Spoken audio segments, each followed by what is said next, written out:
All right, guys, today in front of me, we have the 5th release from the Maryland Heritage Series. This is the Pride of Indiana. This is a 15-year age-stated straight American whiskey. It's made up of 2 different blends. The first one is a high rye MGP mash bill, 75% corn, 21% rye, 4% malted barley. And then we have a 15-year light whiskey that is 99% corn, 1% malted barley. This one comes in at 107.4 proof, and again, all distilled over at LDI. So definitely excited to get into this one. When I opened it, beautiful aromas just engulfed me. So definitely excited to get into this one, guys. Without further ado, let's go.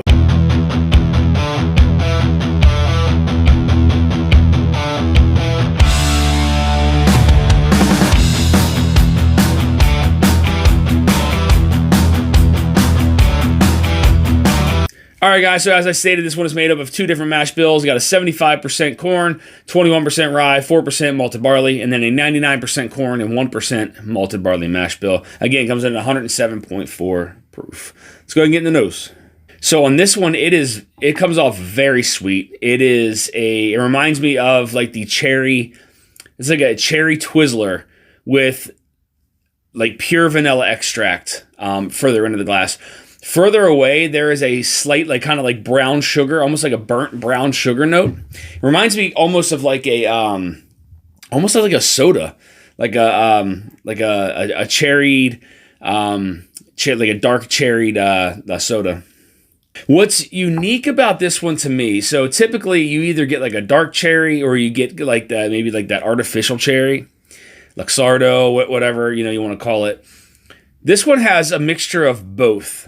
So I get like a black cherry, and then I also get a little bit of that like medicinal cherry, like a burnt brown sugar, vanilla extract on the nose.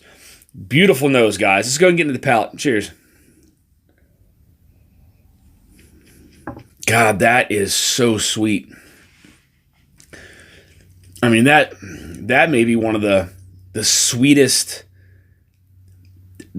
whiskeys I've had in quite some time. I mean, front of the palate, you get some of that vanilla sweetness. You also get like a hint of like some sweetness from like some corn. But then the middle of the palate and the back of the palate is kind of where this one just kind of just goes.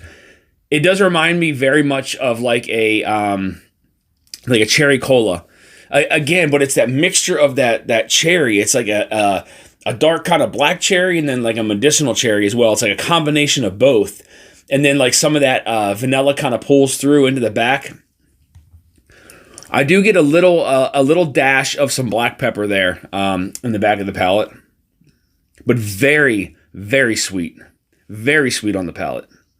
Possibly one of the sweetest whiskeys I've ever had. Very candy-like.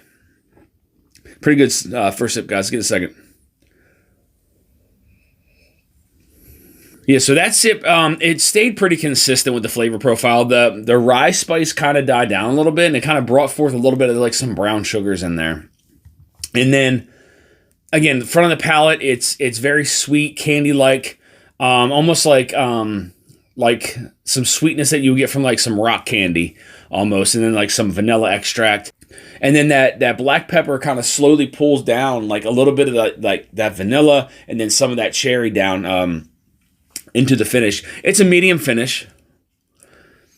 I'm just trying to figure out if the cherry is over dominating everything else. It is a very cherry forward whiskey. I do like how the brown sugar, brown sugar is very sweet. I do like how that kind of offsets some of that that cherry, it kind of like counterbalances it.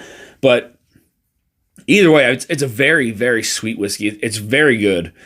I would have to try all these in a lineup again to see where I ranked, this one amongst the rest. But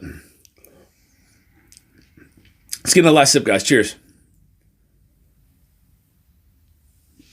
Yeah, it is like cherry cola, vanilla extract, brown sugars, just all day long. Kind of reminds you, if you want to go down the food path, it almost reminds you of like a cherry Twizzler with some brown sugar kind of sprinkled all over it as you eat it. Short to medium finish. more along that medium, that medium range. But I do like, this is something that you could sip and just kind of enjoy the flavors that kind of sit there on the palate. Again, it's not through the finish where you're getting it. It's sitting on top of the tongue, on the roof of the mouth, the sides of the cheeks, the gums. That flavor is kind of like remaining. It's leaving, like a residue around the palate. That I really like about this. So this is something you could slowly kind of sip on and enjoy. Again, the blend on this is just outstanding. What a blend. Again, a high rye MGP mash bill and then a light whiskey mash bill. Definitely a lot of corn in it. I'm sure that's where a lot of that sweetness comes from, but I don't necessarily get that corn like on the palate. So, the way that these guys blended the barrels together, it works out very well. Again, just very kind of like cherry dominant. Either way, though, for 107 proof, I wouldn't even say it drinks 107 proof. It doesn't feel that way. I know there is a high rye in it, 21%, but it doesn't really feel like it drinks 107 proof. If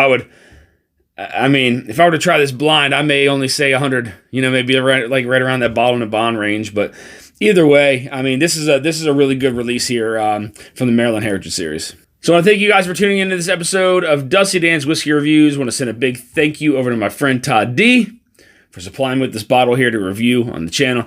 Again, guys, a lot of what was on the nose is a reflection of what's on the palate. It is very, dark cherry, artificial, kind of cherry, cola, vanilla extract, brown sugars. That's about the gist of what I get on this one. There's not a ton of depth, a ton of complexity on this one.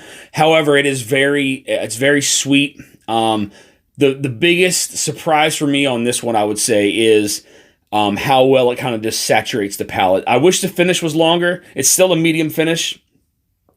However, the flavors that kind of just saturate your palate and the cheeks and the gums, I really like that because you can literally sit around and just kind of just pull the flavors out of your mouth for like the next 15 minutes before you go into your next sip. So that I really like about this one. I do like that again that dark cherry and that artificial cherry and then kind of that vanilla and brown sugars that kind of like act as like a counterbalance to that cherry that's dominant. If those flavors weren't pulled out of there, maybe just too cherry dominant. But that again, it does act as like that barrier, so it's not overly dominant with the cherry notes. But either way, a fantastic release here from the Maryland Heritage Series. So guys, if you're looking for more reviews like this, make sure you hit the subscribe button, bell notification to be alerted of any upcoming reviews or live streams. You also find me on Instagram at Dusty Dan's Whiskey Reviews. Until next time, guys, stay dusty.